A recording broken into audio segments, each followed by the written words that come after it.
If you want your book or your novel to have any credibility, it's got to be accurate. When you're writing about real people in fiction, you owe it to them to get it right. So I got it right. 10 months of research, 23 resources, and in-depth interviews with the leading experts in the field culminated in the project. You're telling their story even if you're not using them in your story. Now, in my novel, there's a whole group of soldiers, and they're all private soldiers. These are boys that came from Mauston in Juneau County. The Civil War broke out. They signed up to go off and put down the rebellion. 94 of them left Mauston in the summer of '61, and 2 years later, after the Battle of Gettysburg, only 8 were fit for duty.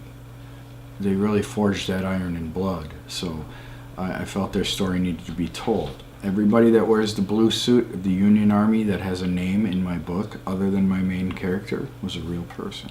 So I had to find out a little bit about each of them.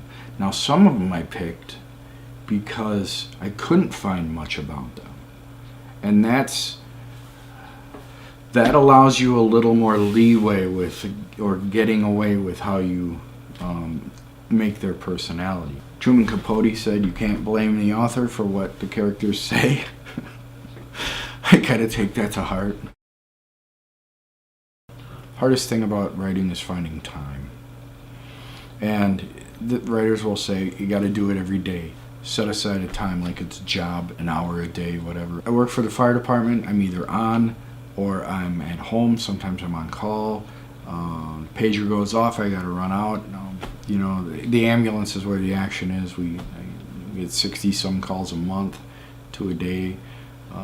So when I'm not working, I'm trying to write, or I'm trying to sell my book. But finding time is the most difficult thing.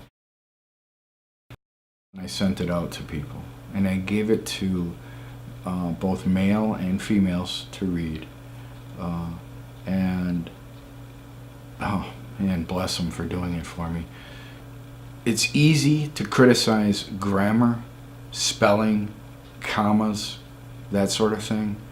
It's not so easy to criticize content and plausibility and those sort of things. So the feedback I got was, don't put a semicolon there, don't put a, whatever, that, and that was great stuff.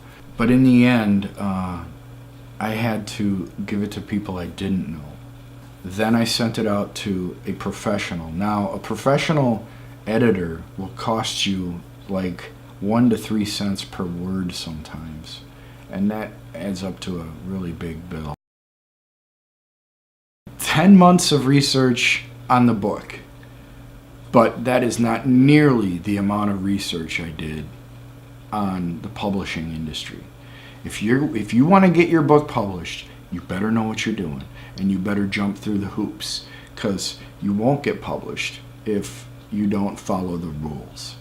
And where there are no real rules in writing, if you're looking to get published, there are rules. I want to show you something here. Now, I am not affiliated with this company or this book or these people at all. This is the essential guide to getting your book published. I used it so much, I wore my copy out. I wrecked it. This book will tell you every hoop you need to jump through to get your book published. Right. Don't let your fear get a hold of you. My biggest fear is failure. It's always been that way. And failure as a fear, the fear of failure makes it very difficult to begin sometimes. So you have to start and let it happen. Having a fear of failure is also a good thing, because I don't want it to happen. And as you can see, I am published and I got it done, and I had that extra motivation, I think, to make sure that it happened. The thing that makes me a better writer, more than anything, is reading. You have to read.